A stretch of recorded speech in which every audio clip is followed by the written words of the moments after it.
Welcome back to the 30-something podcast. Hi, guys. Episode 6. Welcome.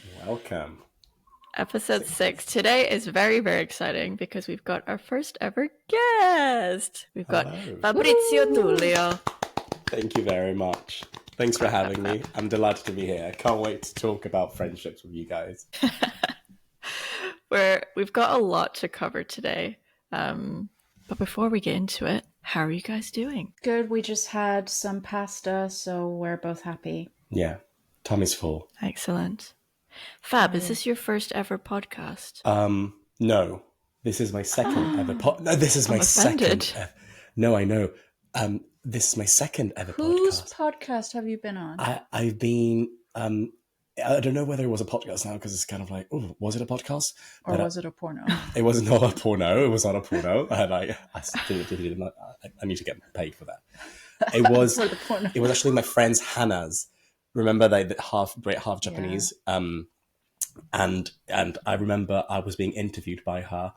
I don't know if it was her podcast. I know she has a podcast, but I don't know if it was her podcast now. So I'm getting a bit confused. But I was a host. Oh. I was a guest, sorry. Oh. I was a guest Okay. at this sort of podcast. It was a very similar setup to this. That's why What were you being interviewed about? we're talking about screenwriting and films and television and all things telly.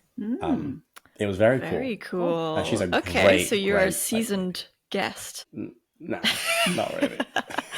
Are you nervous? I'm not nervous because otherwise I had sweaty hands. Okay, but that's probably good. because like Sasha's next to me, so I'm feeling very chill. Feel your hand?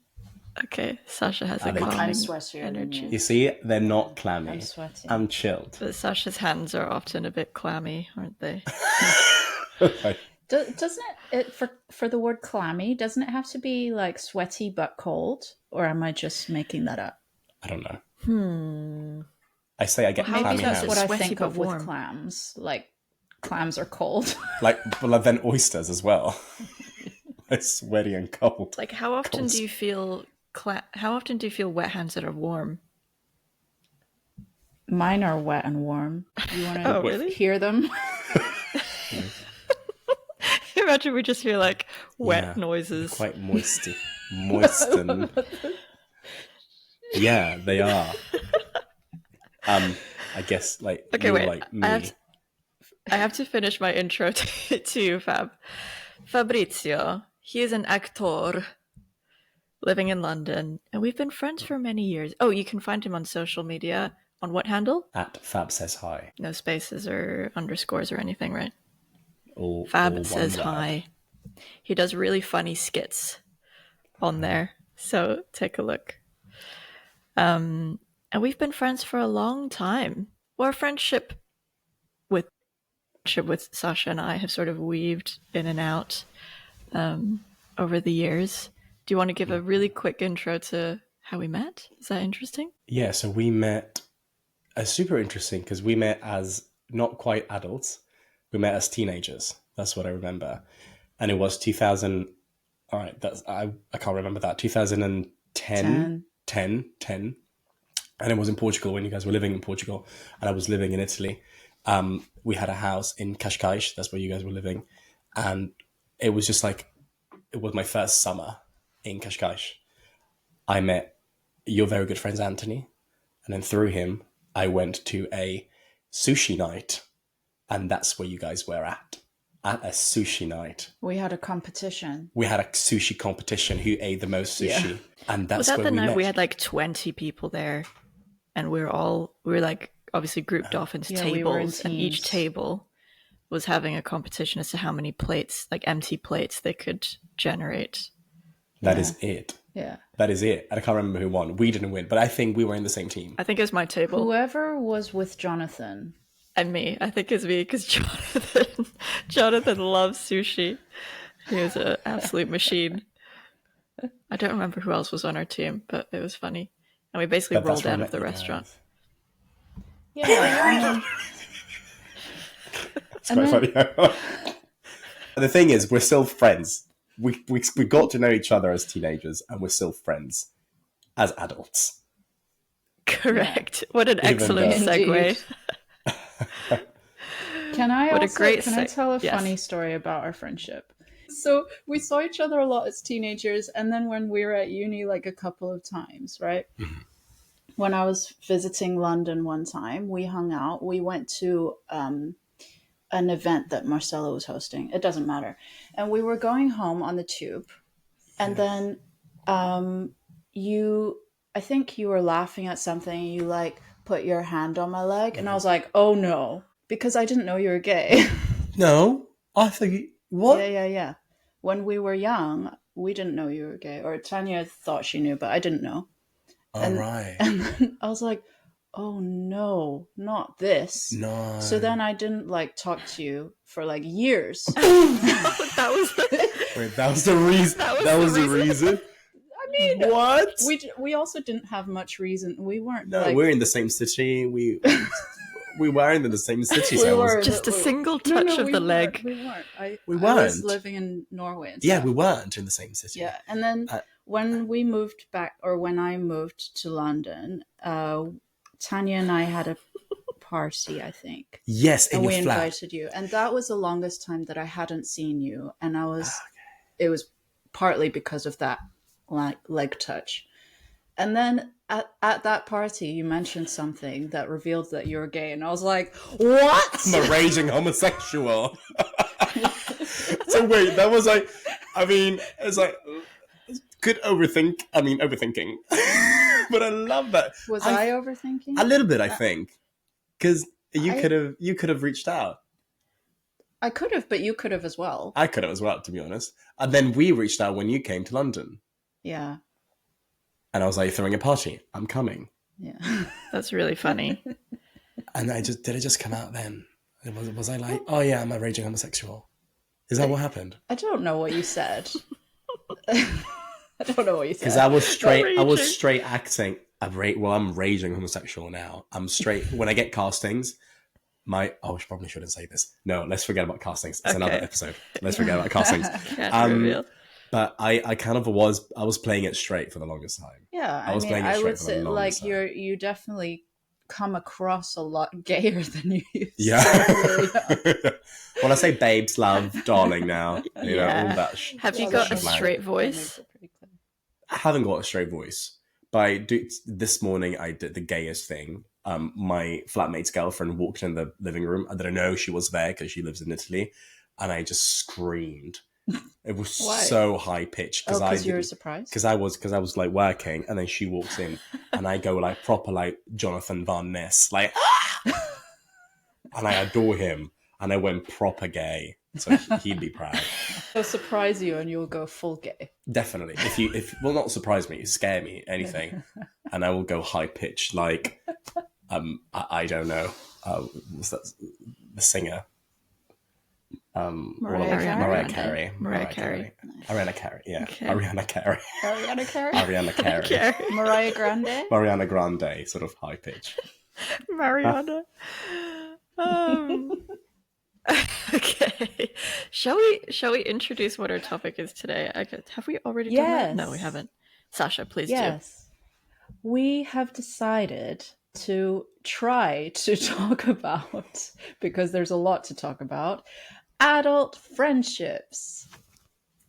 And Fab is an adult, and he's our friend. And wait, I've got no one to hug. Sense. I have to hug myself. Oh, hug.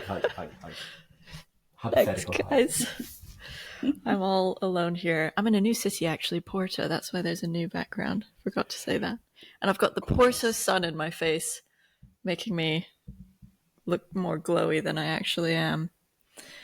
Anyway, sorry, back to the topic. Like, so gorgeous and glowing, we look so dull in comparison. Because you're in flippin' Harrow. No, you look nice.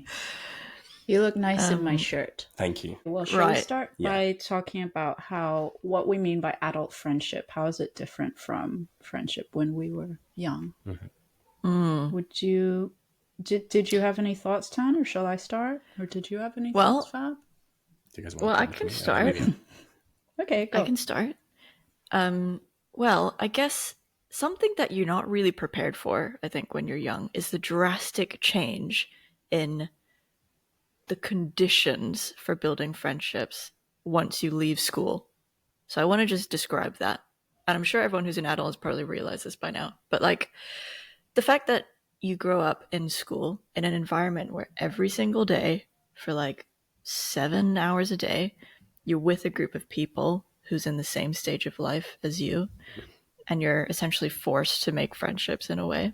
And then all of a sudden, once you leave school or graduate university, it becomes so drastically different in that everyone then moves off to their own place, starts a new life, starts hitting different life milestones at a different pace to you, and you don't have that consistent place to just be surrounded by those people.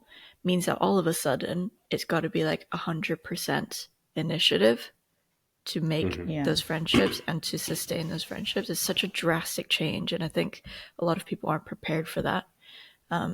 It's also, it's not only life stages, it's like the context. So when you're at school together or you're at uni together, you share, your life is the same almost, like you have the same context.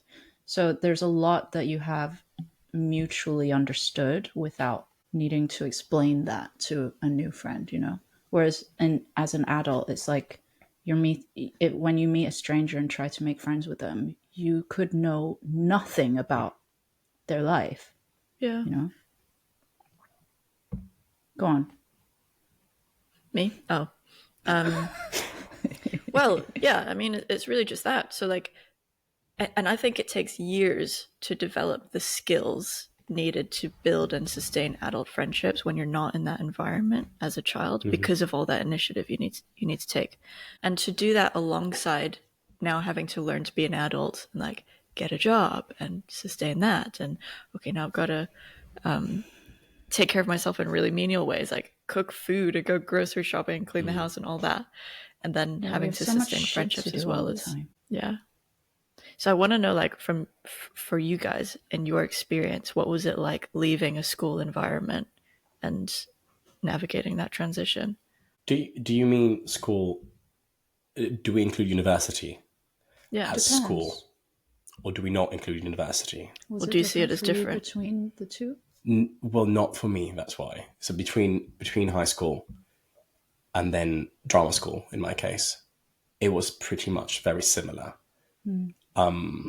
to when I was in high school. It actually got a bit better because I knew myself a bit more than when I was in high school. So it did get progressively easier throughout those uni drama school years. It did change an awful lot after high school, after drama school. So that's when people, I mean, you always kind of like vibe with a few people in your class. You automatically kind of draw closer to them, and you don't, obviously the people that you saw every day, you won't see them every day anymore. And right after drama school, I feel like my main group of friends were still my drama school buddies. And that's how it was for a few years. I was still quite relatively young. I mean, 23, 24, 25, mid-20s. And then after like mid-20s, that's when some people started to go back to their own country or their own hometown in the UK. So that group of people got progressively smaller and smaller and smaller. When I started doing more jobs, I realized, okay, so I'm getting a bit busier here with like silly part-time jobs. My friends, I see them less and less, but I do want to see them. So I was still quite motivated, and I was like, okay, I want to see Anna, I want to see Helena, I want to see Christy, all of my great friends from drama school. Shout out. Shout out to them. Absolutely, shout out to them. I thought you said shut up. I thought you said shut up. That's not the spirit of a podcast. Shut up. I was trying, but you see how professional I was. I was like, okay, Sorry. cool. It's like keep going. I really wanted to hang out with them, but it did get progressively just harder as life, just like as you get older. And do you still hang out as a group? We don't hang out as a group because two of them are not in the country anymore. One is a mummy. It's so hard to meet up. It's just hard because when you grow, you become a mother, or you leave the country, or you get a new job. But there was I'm actively speaking to all of them, but it's flipping hard. So what you were saying, Tanya, earlier, you've got to really put 110% into maintaining friendships. Otherwise, they will naturally fade. And I don't think that in a bad way either. I think just they can fade away and they can come back. But if, as an adult, if there is no 110% from both sides, from both parties, I think it's naturally that life will come between you guys, the two or more people, and it will just progressively and naturally like fizzle out. Not a bad thing, but that's adult friendship for you. You're either in it for the long run or it won't work. Yeah. And the thing about the fading, like you're right, I think naturally most of the time friendships do fade. There's always those special people though, where it never truly fades, even if you don't talk to them for years. I mean, look at us as an example. But it's like there's some people where you have this like soul bond, and even if you're living very separate lives, you kind of know that if you see them again, it will be like you saw them yesterday. And that's really special, but I don't think it happens often. So it's not something you can rely on. Like you still need to put in the effort for all these other relationships that are important to you. Yeah, and I think those friendships are the ones that you made when you were young. Like, I don't think those friends that you're describing are actually adult friendships, if you know what I mean. Like, they're friendships that are surviving from when you were young.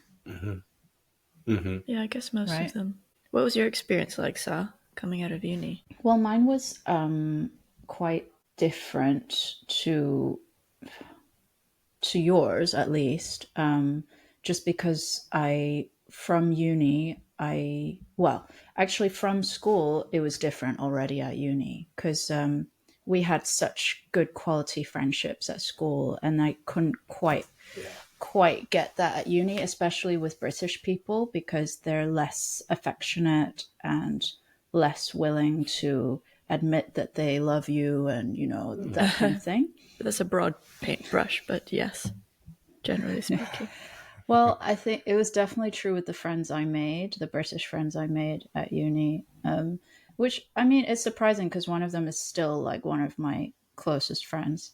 But he was the worst for that. Like, his wife tells me they love me. I've never heard that he loves me from him. But like I struggled to make the same kind of close friendships at uni, and then after that it became even harder because I moved again less than a year later, moved again 2 years later. So I was never like able really to even if I made a new friend, it wasn't long enough that I had with them to really build a solid friendship that they're still my friend now. Only now, because I've been in London now for 7 years. Can you believe it? Can you 7 believe years? Wow. Yeah, can you believe that? Wow. So now I would say I have some very good quality friendships. Yeah, but it is hard. Like, it's not hard. It's just an effort to maintain. It's not like it used to be. Like, these are intentional friendships. But can I also maybe I'm just stripping it back a little bit here, but I just wanted to sort of focus on the word, friend. Like, what friendship? Because I think, this is just my opinion, I think we kind of throw around the word very flakily, right? Willy-nilly, like it doesn't mean anything. Like, oh my god, I love her, I love him, yeah, he's my friend. And I'm like, you've just hung out a couple of times or you've been clubbing for a few times. I think there is a massive distinction between my friends' friends, by which I mean I'm comfortable having a one-to-one, a coffee, lunch, anything, and a group of friends, right, that you go, for example, clubbing with. Okay, here's the thing. I distinguish between friends and I am friendly with a person, if that makes sense. You said it, like becoming friends as adults takes time. I don't throw out the word so easily just because I'm not comfortable sharing a coffee vis-a-vis tete-a-tete with everyone, you know, like within my groups of friends that I What have does here in London. tete-a-tete mean? Tete-a-tete, I think it's just like a one-to-one, Head-to-head. head-to-head, tete-a-tete. Yeah, Oh, is that French? that is French. French. But even within a group of friends, they're not all friends at the same level. We've got different Of layers, course. right? But I think you're lucky to have both, though. Yeah. Because, like, for me, I just don't have that second category of people. The clubbing friends. Yeah, clubbing I don't friends. have, like, a group of people that I go clubbing with. Or do... I mean, the closest thing is, like, the group of people we play Frisbee with. But that's not really, like... I wouldn't call that my friend group, you know? I don't throw around the friend willy-nilly for fellow Frisbeers. I wish there was a different word. But... I wish there was a different word we could use that could still honor the importance of that kind of friend, though. Because, I mean, this touches on the topic of, like, individual friendships versus friendship groups and how both are valuable. But, like, if I think about some of the groups that I've belonged in, so, for example, my dance crew back in London that I was part of for a few years, a lot of them I've never had, like, a one-to-one meet-up with. But because of the love that we all shared for this thing we were part of, they had a very important place in my heart, each of them individually. And I would call them a friend, even if it's not a tete-to-tete friend. Like, wouldn't it be nice if there was a different word? Tete-a-tete. That's such a great consideration, though. If there could be like a different word, a tete-a-tete. Tete-to-tete. It could be, if maybe like there is a word. Neighbor, I don't know, because again, it's both things are so valid, and I think I like having both. Yeah, just the word friend is heavier. It's a different meaning in my head. Well, can't you just say close friend, dear friend? Yeah, I guess so. But what category am I? Your friend. You guys are friend because I'm comfortable having lunch with you tete-a-tete. Or even having a little cry. That's another, if we want to go even deeper. I wouldn't be comfortable with having a little cry with all of my friends. All of it. You know what I mean? Yeah, I love that being the measure. Shall we have a little cry now? I can get very emotional. Just look at the light. That's how most actors do it, by the way. Just look at the light on set. Look at the light. And people say, "Oh, how did you get that emotional depth?" And I'm like, "Darling, I was just looking at the light on set, honestly." It's real. Like, that's a real story. Yeah, I mean, if you think about those kinds of measures, like, you know, I would happily cry in front of them, or I'd happily tell them my secrets. Yeah, but there are other measures that, like, you know, you would do favors for them that I would for someone that was in my group of friends, even if they weren't my friend, even if it was like my friend's friend or my friend's family. It's like, because they're connected to my friend, I would do them favors. I would, like, be there for them if they need me. No. Depending on the person, honestly. Depending on the person. Yeah, I think what we're touching on really is the importance of community, which almost is a different thing to friendship, but equally important, right? I want to describe a bit, like, my experience. Sorry, go on, Sal. You want to go about your experience first? Okay, it's maybe a bit long. Well, I mean, it's related to the topic, so I'll just say what I was thinking. Okay. About, like, okay, yes, community, but also who do we call a friend and who's not a friend? I feel like that's different as we're in our adulthood as well, because when you're young, like, everyone pretty much in your friend group is like your friend. Yeah. Oh, he's my close friend, she's my close friend. And then I feel like as we grow up, we become a lot more discerning about who we actually want to invest that word in.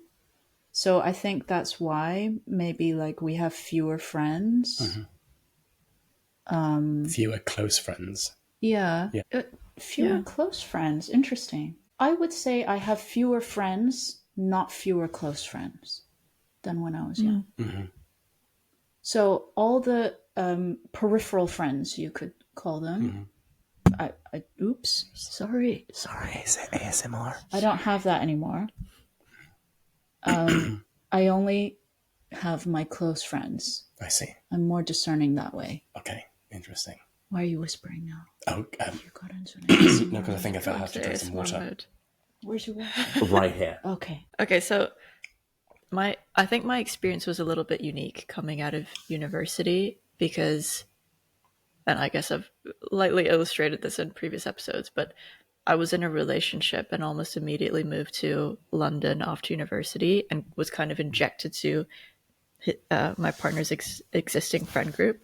So yes, I was making friends, but it wasn't like I had to go out my way to make friends. Like a lot of them were kind of presented to me. But my challenge was figuring out how to sustain my existing friendships outside of those groups. Oops, I almost pulled the necklace off my neck. That would have been Yeah. funny. Those groups.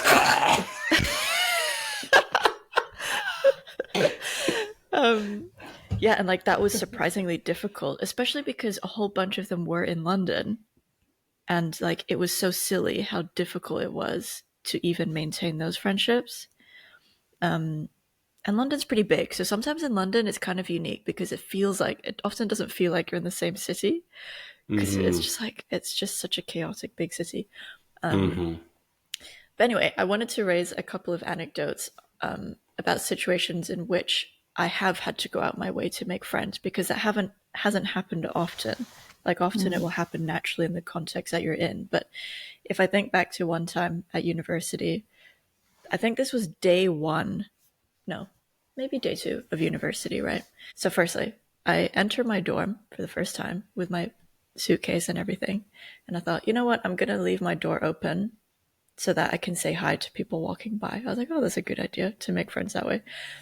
Anyway, so one girl came up to my door and it was this like very sweet girl with a very heavy Italian accent, Chiara. And she happened to be staying in the room right next door to me.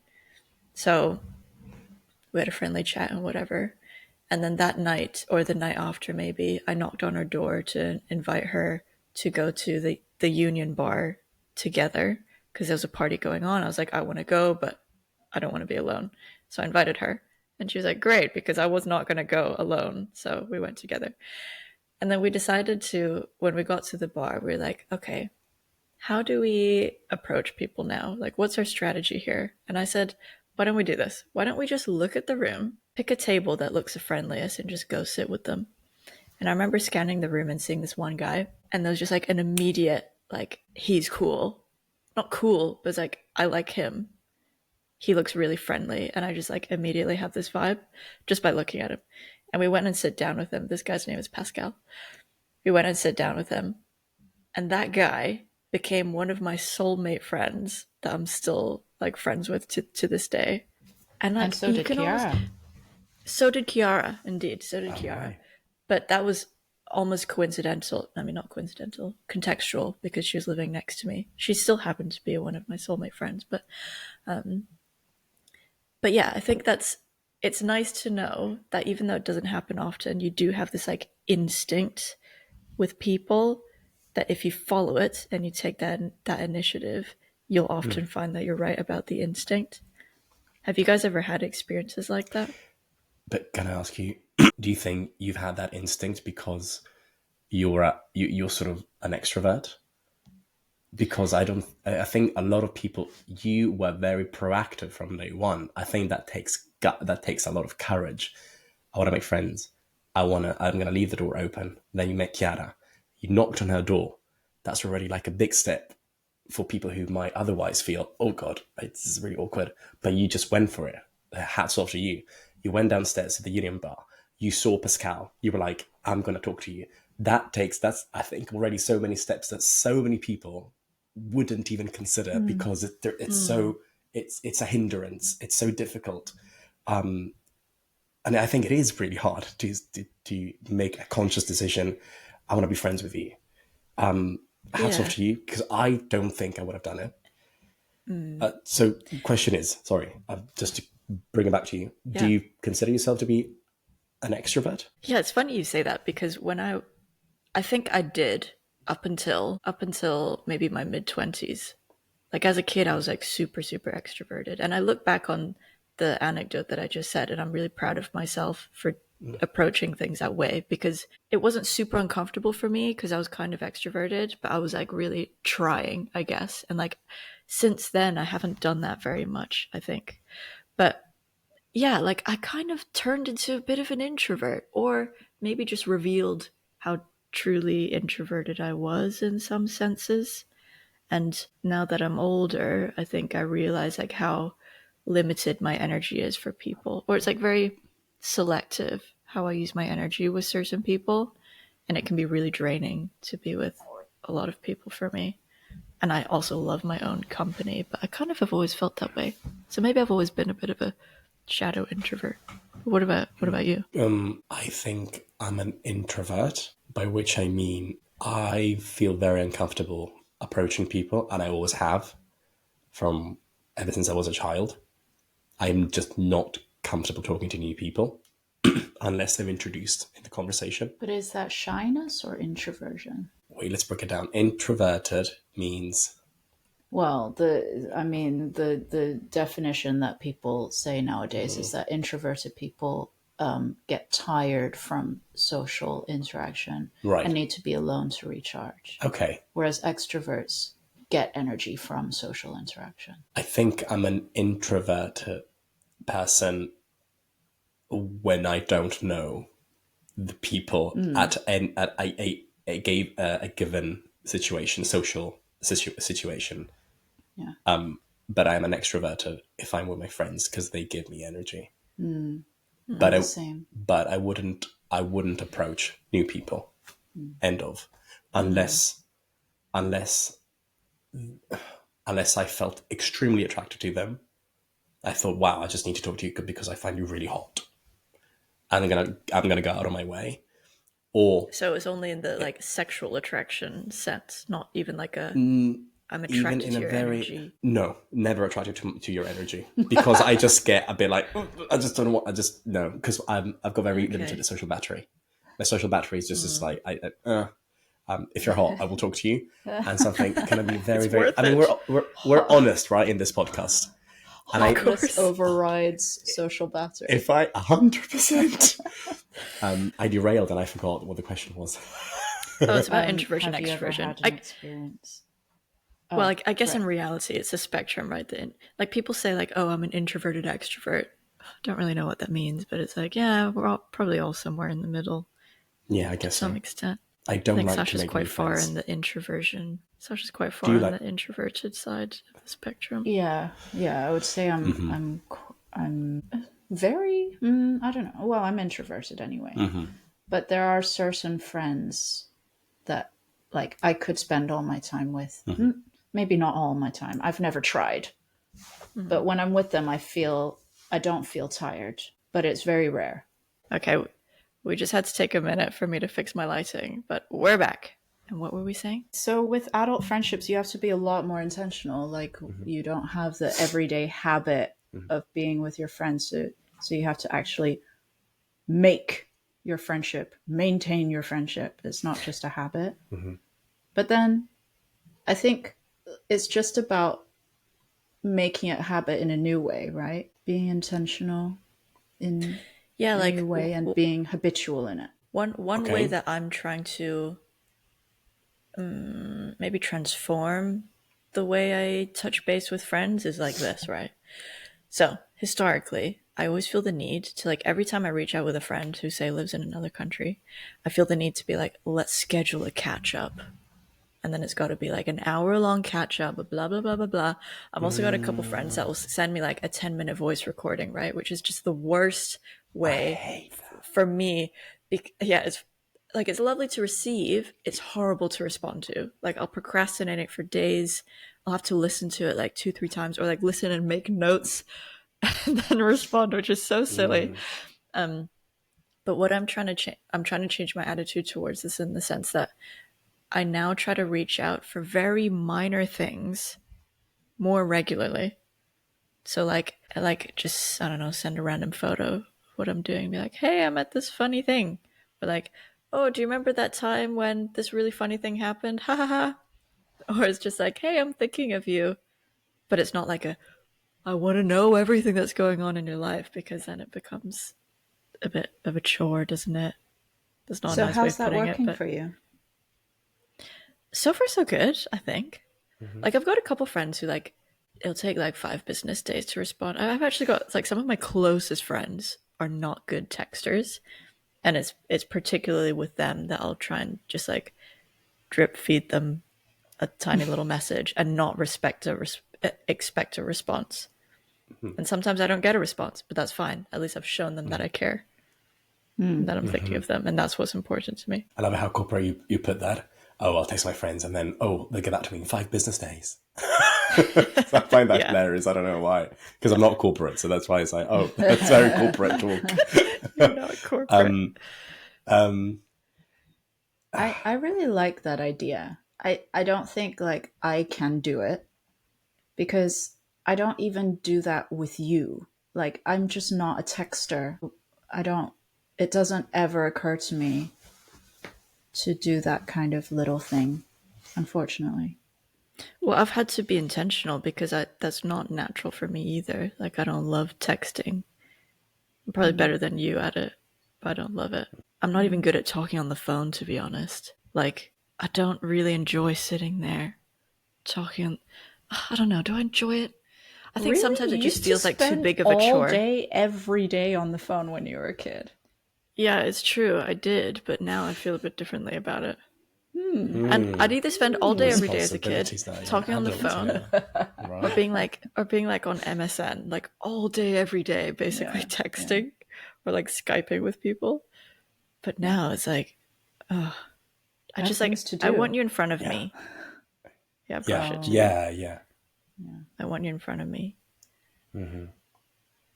How are ways that you guys try to be intentional these days in your friendship? Oh God, I feel like it's really tricky because I feel like maybe these days I'm having it quite easy. Because here's the thing: the groups of friends that I'm part. I'm talking about WhatsApp groups. So these 3 main groups that I have, all of them are extremely proactive. So here's the thing. I can't gauge how often I'm being intentional and how often I'm being unintentional. So it's just the receptor. Because someone in a group would be like, oh, hi guys, there is this thing. Should we do it? And I'd be like, oh my God, yeah, great. I mean, I love you. I want to hang out with you. I like you. Sorry, I love you, I like you. That transition really quickly. I don't want to hang out with you. I don't want to spend time with you. Very distinct. But very distinct. So the thought process is, I love you. You're proposing me this thing, and other people that I love and I like to hang out with. Yeah, I'm doing it. And this has been the case for like a few months now. What you said about like in your group, like someone will invite everybody or someone, that's another benefit of having a group is collectively. Yeah. You need the same effort. So individually, you need to put in less effort. True. 100%. And that's community for you, I think. And I was going to say, like, one thing you can do, and I have tried this a few times, is I know people don't want to be added to more WhatsApp groups in theory, but if it's a good group, it can be quite an effective move. Like, so for example, the Ray family chat that I started years ago, it's different, it's family, but like I put all our Scottish side of the family in one group, and like that is a pretty active. Our surname before. Can people stalk us now? Oh, it's on Spotify and stuff already, I'm afraid. I guess it could stalk us. Please don't. Please don't. Oh, no. Please don't stalk us. Please don't stalk them. But like now people are engaging with that group, and I feel much more connected to that side of our family as a result of that group. Yeah.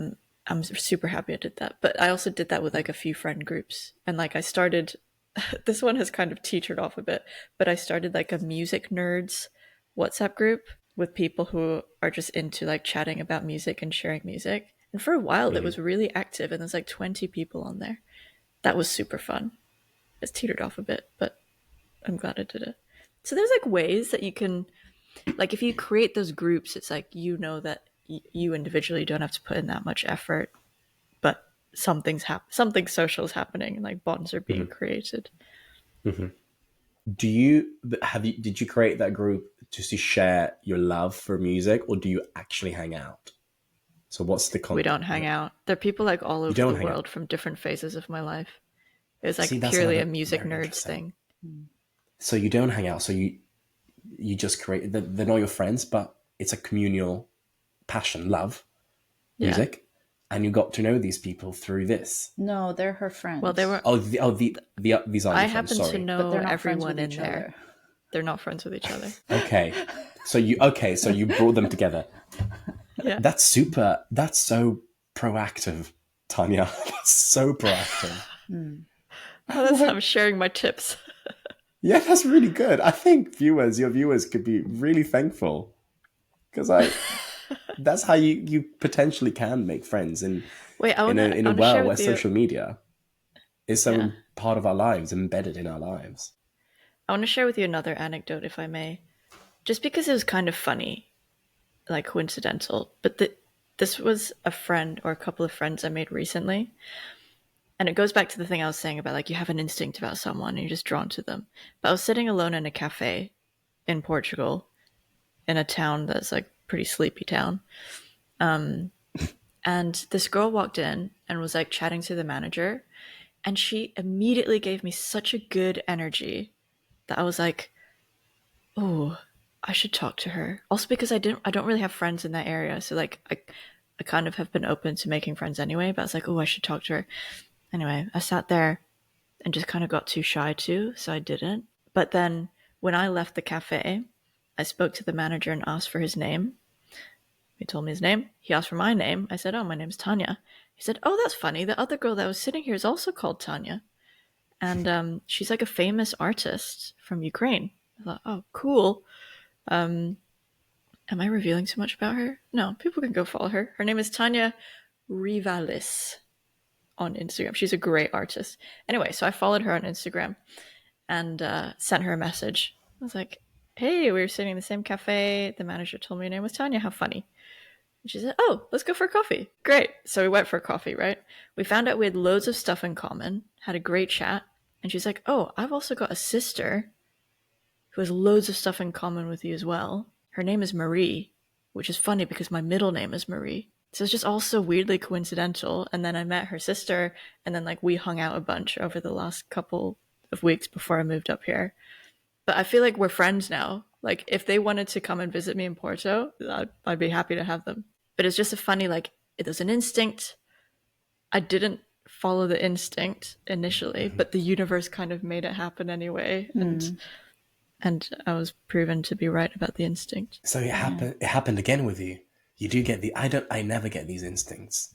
It seems Really? that you do. No, I don't.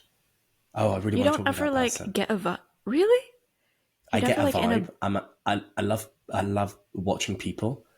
I never get a vibe. I never get an instinct of I'm going to approach you. Yeah, I Oh, would say the same. I love. I don't receive an urge to talk to a No, stranger. I create my own sort of story inside my head.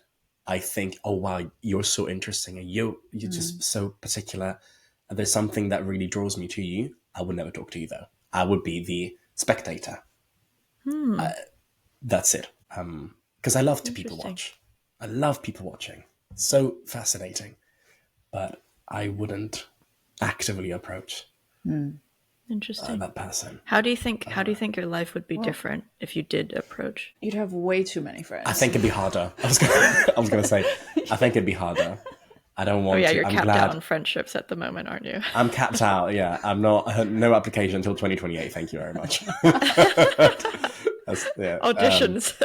So, can I tell you how I'm intentional in my friendships? Yes. How are you Yes, intentional please with your do. friendships? I would say I'm quite an intentional person. I don't know if like well I don't know if that's true, but I think I am. Yes, you And are. I think. I'm intentional in my friendships in a lot of ways, but one of them is that when you like meet someone and you like them, you probably as an adult either won't get the opportunity to meet them again, or you might like in a year or something. Like it's not like when we were young where you would see them again the same day, probably. So you obviously have to like if you want to be friends with them, you have to say something. I think that's obvious. I go further to where when we are building a relationship and a friendship, I try to, when the time is right, I try to affirm, like, I'm really grateful that I met you, something like that. Or, you know,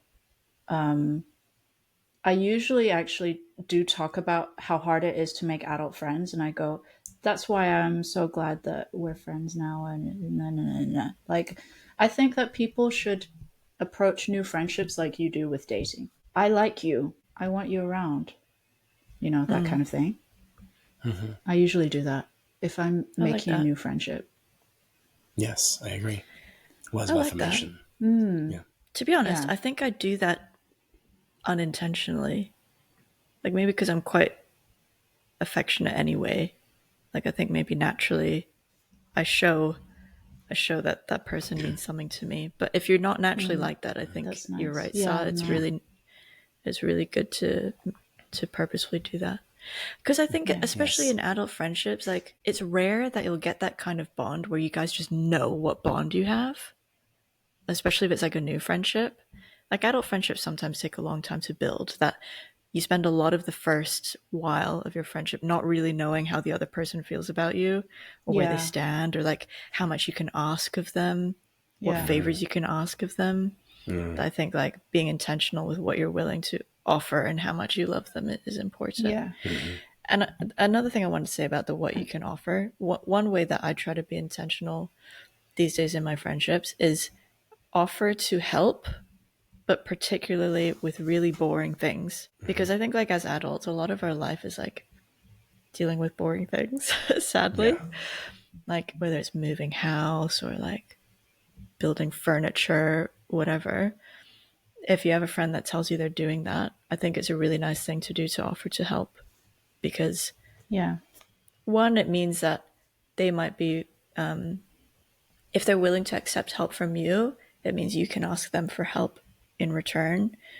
But I think it's just a nice act of service to show up for the boring stuff and not just the fun stuff. And I think it's, for Yeah. me, that's meaningful when my friends do that for me. Yeah. I think it's and beautiful. Yeah. and you should try and invite your friends to, I don't want to say help you with the boring stuff, a lot of people wouldn't want to do that, but one of the other ways that I try to maintain my friendships is, for example, if like about 2 years ago or something, I knew I wanted to take exercise more seriously and I wanted to go swimming every week.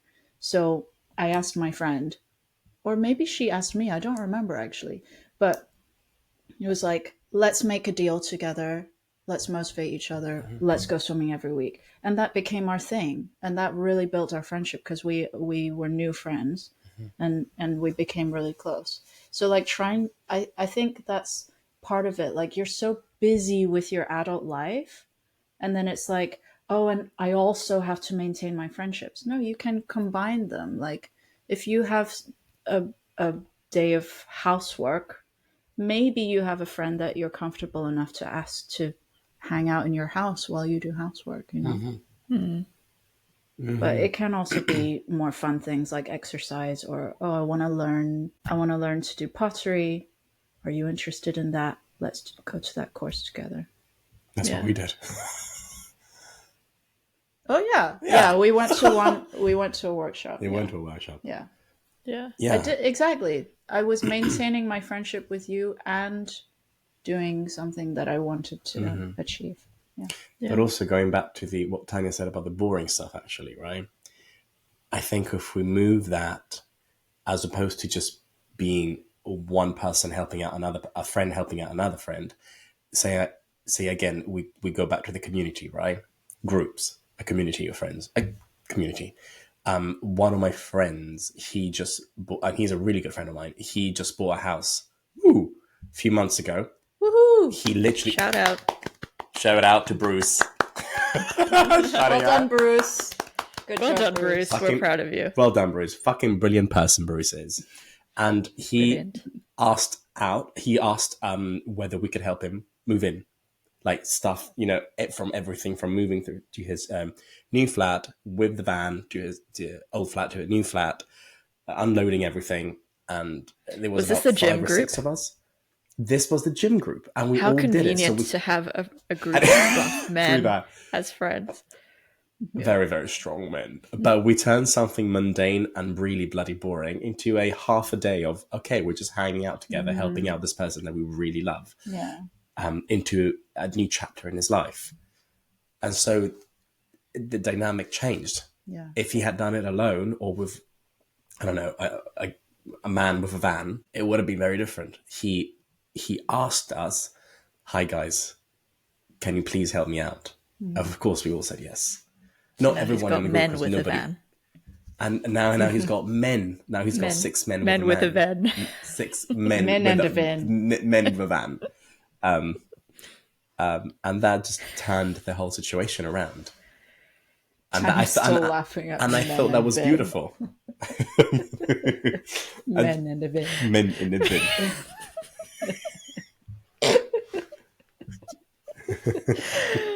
It's always the stupidest stuff This that type gets of me. humor that you thought is my humor, it's her humor. That's amazing. It's not mine. Can we say something hilarious? Okay, can I just say a fantastic anecdote?